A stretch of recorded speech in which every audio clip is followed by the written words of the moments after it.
Hey everyone, Isho here.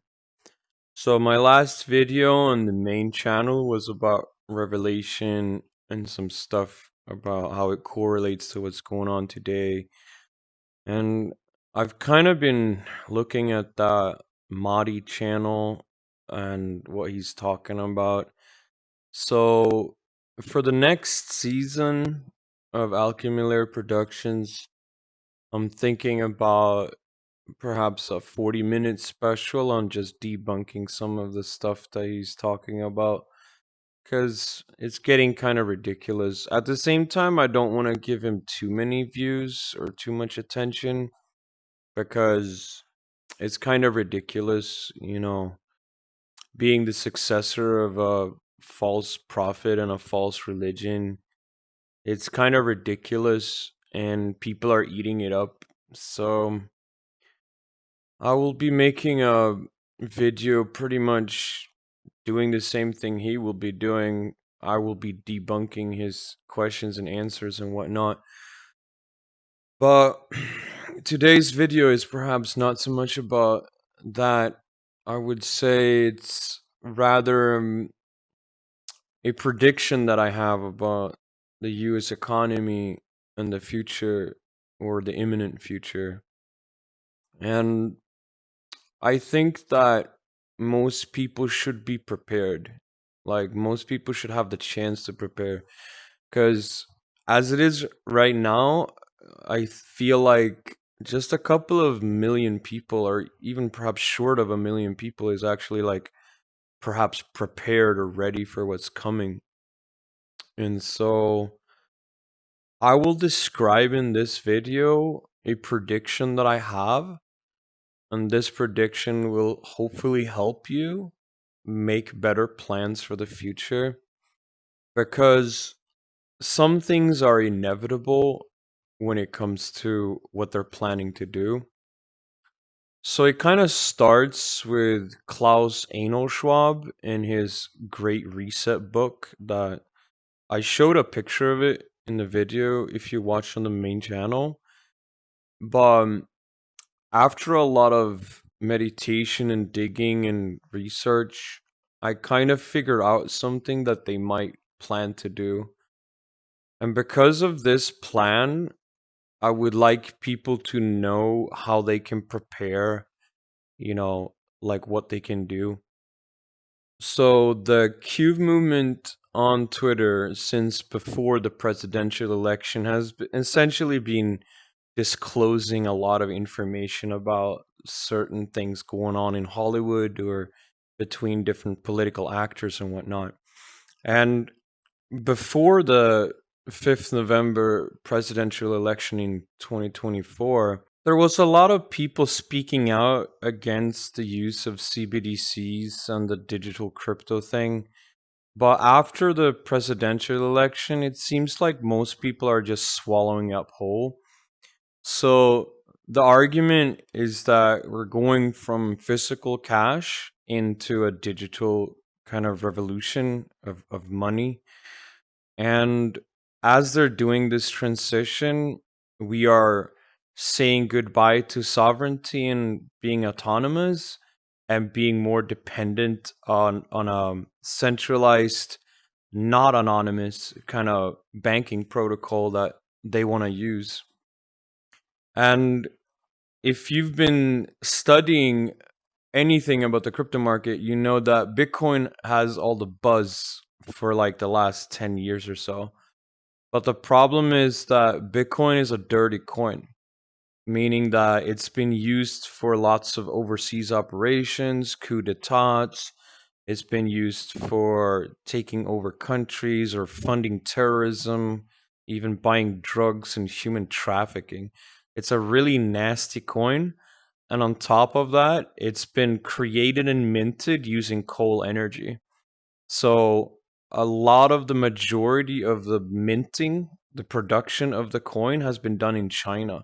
And China, as you know, is mostly coal energy. So it would be a dirty coin from green renewables perspective, but at the same time, the way that the government's been using the coin is perhaps even more dirty than ever. And As Dan Pena said, the $1 billion man, if you knew who created Bitcoin, you'd probably also leave it in the dust.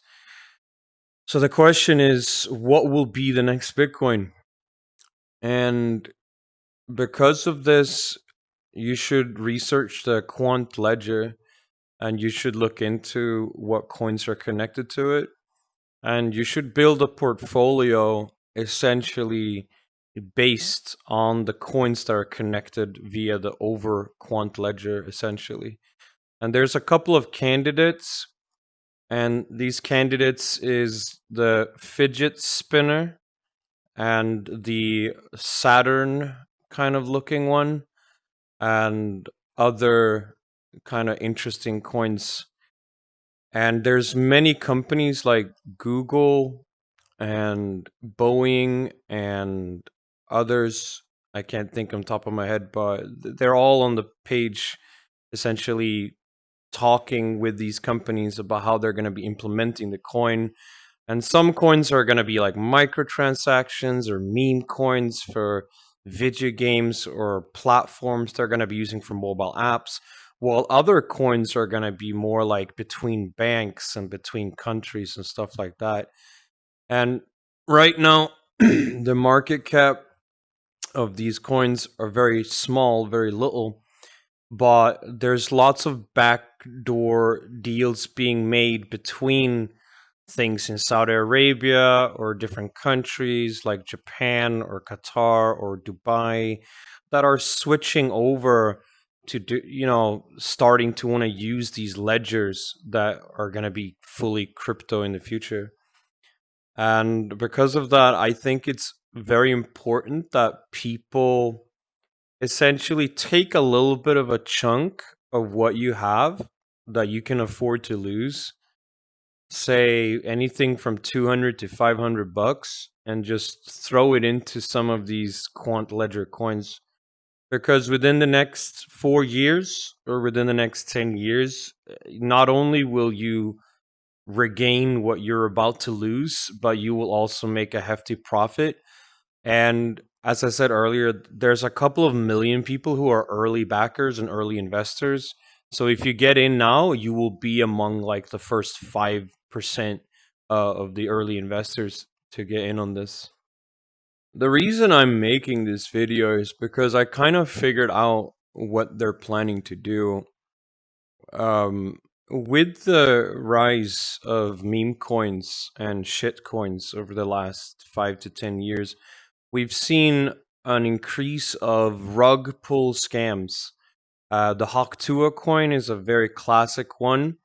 Made people invest into it, and then they rug pulled it from underneath. And that essentially means that they hype the coin up by being they're early investors into it. They buy into it, and then they tell other people to buy, and then that increases the value of the coin because its market cap increases.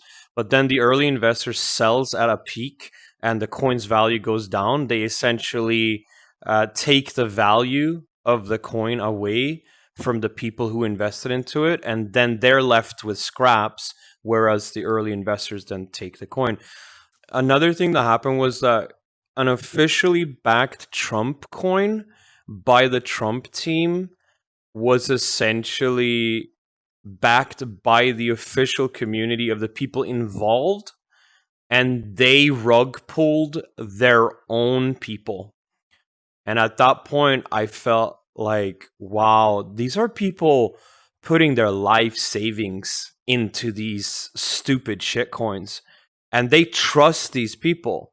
They have loyalty to their presidential elect person and that the team of people masquerading as the Q people and the QAnon people. And then the Q people on Twitter will just say, oh, you should put money into this coin and this coin and this coin. And then they just rug pull people. And I saw people lose anything from $5,000 to $20,000 of their life savings and investments into these things because they really thought they were going to go somewhere, and they got rug pulled. So at that moment, I thought, what if the US economy turns into a rug pull? What if they're going to rug pull everyone? Because the the economy collapse is imminent. The way that the $35 trillion debt are ticking up and up and up, it's just a matter of time before we either do a 2008 bubble recession or a 1930s Great Depression recession or something else entirely, where America magically starts a war to justify printing more money to keep spending so that they can avoid the deficit and the defaulting of the US economy. But honestly, here's what I think they will do. So it's pretty clear that there's a polarization between left and right, and there's a clear polarization and bias against the current sitting US president. And because of this bias, or because of this hate directed towards him, if I was the bad guy and I essentially hated the current sitting president, I would try to crash the US economy during his presidency. So rather than doing it like during the previous sitting president, I would do it right now. And what that essentially means is that all the people who did not like cryptocurrency and was against it, they're going to be forced into the system. This is what the Great Reset is, the New World Order, etc. All the people who were hesitant are going to be forced into the system because they're essentially going to crash the economy. And while they're crashing it, this is the plan that I think the banks are actually going to be employing on us, the people. So I would call it the biggest rug pull of the 21st century.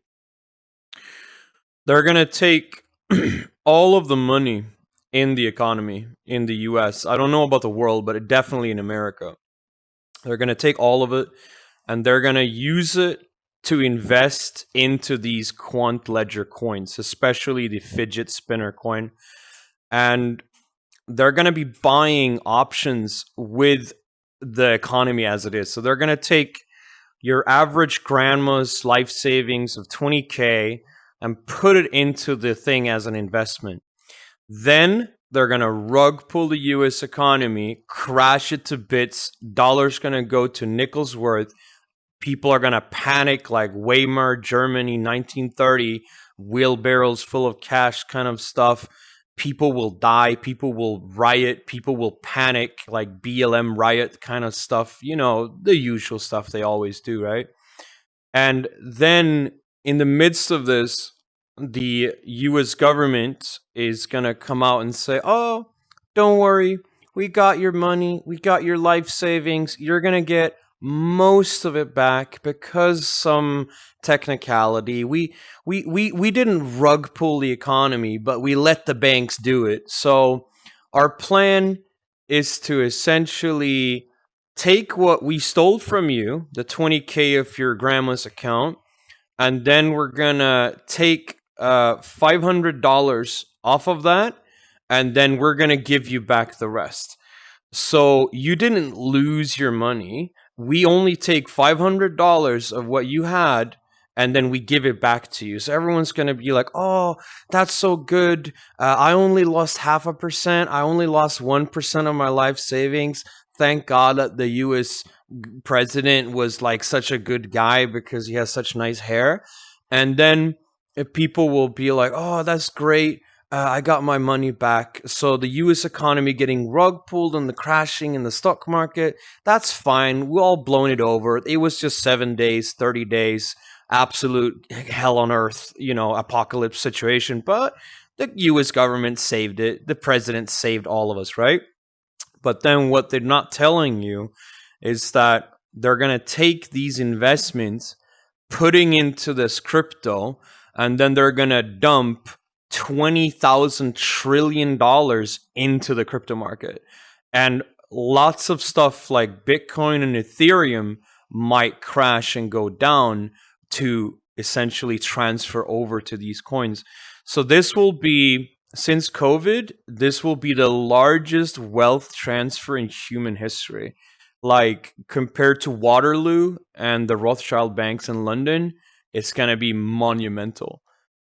So my prediction is that within the next 4 years or so, it's going to be a gradual transition over to crypto.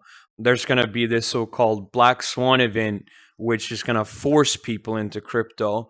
And while they're forcing it onto people, they're going to rug pull the whole economy.